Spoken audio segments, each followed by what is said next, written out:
जेन जी पर दिए बयान का विवाद अभी खत्म भी नहीं हुआ था कि कंगना रनौत ने अपने से कहीं बड़े, कहीं सम्मानित नसीरुद्दीन शाह को लोमड़ी बता दिया। ये तब हुआ जब दोनों एक ही इंडस्ट्री से आते हैं, एक साथ फिल्म भी कर चुके हैं। नसीरुद्दीन शाह का एक बयान आया और उन्होंने उनके बयान पर एक्टर पीयूष मिश्रा ने उन पर वार किया था। कंगना रनौत ने पीयूष मिश्रा के समर्थन में इंस्टाग्राम स्टोरी पर लिखा, सच तो ये कि हर कोई किसी ना किसी का कुत्ता है, लेकिन मुझे इस बात का गर्व है कि मैं जिस घर की रोटी खाती हूँ उसकी रखवाली करती हूँ और उसके लिए लड़ती हूँ। नसीर साहब नाम लेकर संबोधित करती हैं। नसीर साहब खाते तो इस देश का है, लेकिन लड़ते पड़ोसी देश के लिए। आज के समय में इंसानों के लिए कुत्ता कहलाना भी एक तारीफ है, क्योंकि वफादारी और क्यूटनेस अब बहुत दुर्लभ हो गई है। नसीरुद्दीन जैसे लोमड़ी बनने से तो कुत्ता बनना ही बेहतर है। ये कंगना रनौत के सांसद जी के शब्द हैं। नसीरुद्दीन शाह की उम्र 76 साल है, वो 54 साल से एक्टिंग कर रहे हैं, जबकि कंगना रनौत की उम्र अभी करीब 40 साल के आसपास होगी। वो 20 साल से फिल्मी करियर में, दोनों में कोई तुलना नहीं हो सकती है। और अगर विचारों में मतभेद है तो भी नहीं। भाषा की मर्यादा तोड़ने की इजाजत किसी को भी नहीं दी जा सकती। यह विवाद तब शुरू हुआ था जब दिल्ली में कॉकरोच जनता पार्टी के प्रोटेस्ट पर शुरुआत में सेलिब्रिटीज की चुप्पी पर बात करते हुए नसीरुद्दीन शाह ने एक इंटरव्यू में कह दिया था, सेलेब्स तब बोलेंगे जब उनका जमीर उनसे ऐसा करने को बोलेगा। साथ ही कहा कि एक कहावत है कि जिस कुत्ते के मुंह में हड्डी होती है वो भौंका नहीं करता, जैसे ही हड्डी उसके मुंह से गिरेगी या दांत टूटेंगे तब वो भौंकेगा। नसीर शाह की उनकी जो भाषा थी, इसको भी कोई इंडोर्स नहीं कर सकता। नसीरुद्दीन शाह ने तो कहावत का जिक्र किया था, लेकिन लगता है कि कंगना रनौत ने इसे पर्सनल ले लिया और पर्सनल अटैक भी शुरू कर दिया, जबकि नसीरुद्दीन शाह ने किसी का नाम नहीं लिया था। यहां तक कि इस पूरे विवाद में कंगना रनौत तो थी भी नहीं। नसीरुद्दीन शाह के इस बयान पर पीयूष मिश्रा ने पलटवार किया। पीयूष मिश्रा रांची में छात्रों के प्रदर्शन के बीच पहुंचे थे। इस दौरान जब उन्हें नसीरुद्दीन शाह का बयान याद दिलाया गया, तब उन्होंने नसीरुद्दीन साहब से सवाल किया। पीयूष मिश्रा के इसी बयान के समर्थन में कंगना रनौत ने नसीरुद्दीन शाह को लोमड़ी कहा। लेकिन सवाल यह नहीं है कि कंगना किसके पक्ष में है, सवाल यह है कि क्या एक सांसद की भाषा भी वही होनी चाहिए जो सोशल मीडिया पर होने वाली बहस में इस्तेमाल होती है। जबकि कंगना को तो पास्ट में उस वक्त के बीजेपी अध्यक्ष जेपी नड्डा साहब टोक भी चुके हैं उनकी इसी तरह की भाषा को लेकर। कंगना अब एक सिर्फ फिल्म स्टार नहीं है, वो जनता की चुनी हुई सांसद हैं, और जब संसद का कोई सदस्य बोलता है तो उनके शब्द सिर्फ उनका निजी गुस्सा नहीं होते, उसकी सार्वजनिक जिम्मेदारी भी साथ साथ चलती है। अब बहस सिर्फ नसीरुद्दीन शाह बनाम पीयूष मिश्रा की नहीं रह गई, बहस सांसद कंगना रनौत की भाषा पर छिड़ी।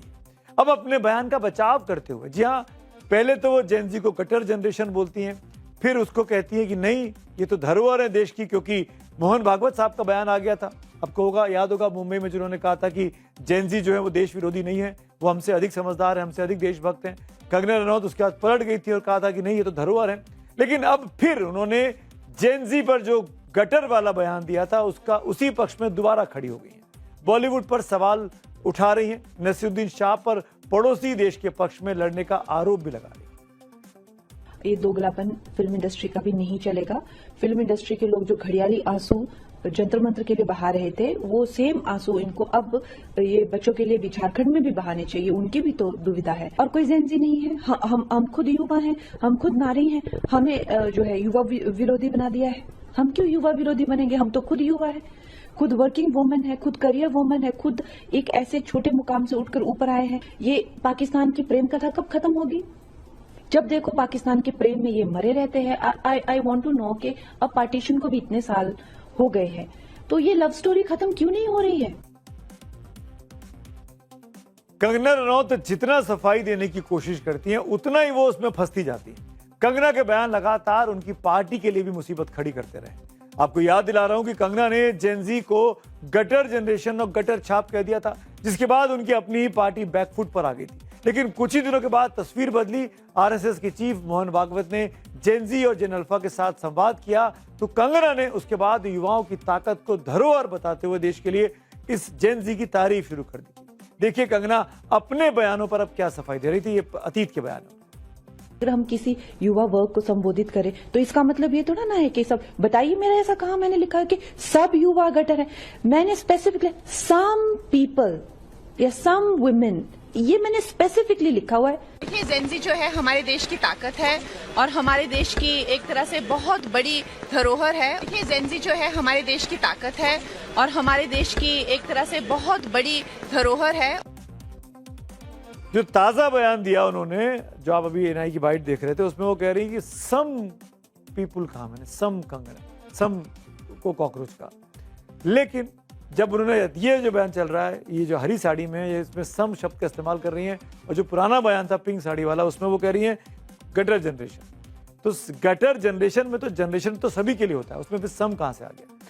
कंगना रनौत ने भले ही यू टर्न लिया हो, यू टर्न कर लेके फिर एक यू टर्न लिया हो, लेकिन शब्दों के तीर तो छूट चुके हैं।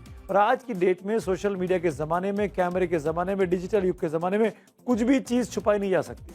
सब जो आप कह चुके हैं, कर चुके हैं कैमरे के सामने, वो दोबारा निकाल लिया जाता है। तीर भले ही छूट चुके हैं, इसका खामियाजा तो भुगतना पड़ता है लंबे समय तक। जेन जी को गटर जनरेशन बताने वाले बयान का मामला कोर्ट पहुंच गया है। आगरा की एमपी एमएलए स्पेशल कोर्ट में कंगना के खिलाफ मुकदमा दर्ज हुआ है। उनके खिलाफ अपमानजनक टिप्पणी, राजद्रोह और आईटी एक्ट कई धाराओं में कार्रवाई की मांग तक अब कर दी गई है। कंगना रनौत के पूरे करियर से विवादों का पुराना नाता है। ये भी कह सकते हैं कि जहां कंगना होती है वहां विवाद होना लगभग तय मानिए। कंगना का फिल्मी करियर ही अब आप देख लीजिए। कॉफी विद करण शो में कंगना ने करण जौहर को नेपोटिज्म का फ्लैग बियरर और बॉलीवुड का मूवी माफिया कहा था। क्रिश 3 के समय कंगना और ऋतिक रोशन के बीच कथित रिलेशनशिप की अफवाहें सामने आई थी। बाद में कंगना ने ऋतिक को सिली एक्स कहा, जिस पर ऋतिक ने डिफेमेशन का केस उन पर किया। दीपिका पादुकोणे की मेंटल हेल्थ कैंपेन को पीआर स्टंट कंगना ने करार दिया था। सुशांत सिंह राजपूत की मौत के बाद बॉलीवुड को उन्होंने गटर कहा था। जाने माने फिल्मी गीतकार जावेद अख्तर ने भी मानहानि का केस किया। बाद में कंगना ने उनसे माफी मांगी और ये केस वापस हो पाया। अब कंगना रनौत सियासत में है तो जेन जी पर गटर से धरोहर तक और नसीरुद्दीन शाह पर कुत्ता से लोमड़ी तक कंगना रनौत के बयान लगातार सुर्खियां तो बटोर लेते हैं, लेकिन सवाल है कि क्या सुर्खियों से आगे भी कोई जिम्मेदारी होगी? आखिर कंगना कब समझेगी कि सांसद की जुबान सिर्फ उनकी नहीं होती है, उनके साथ जनता की उम्मीद और पद की गरिमा भी जुड़ी होती है। मैं ये देखना चाहूंगा कि कंगना अपनी कॉन्स्टिट्यूएंसी मंडी हिमाचल की और वहां के लोगों के बारे में कब और कितना बोलती है और किस तरीके से बोलती है, ताकि वो भी हेडलाइंस बने और सुर्खियां बटोरी जाए, ना कि इस तरह के विवादित बयान देकर वो गलत वजहों से सुर्खियों में बंधी रहे।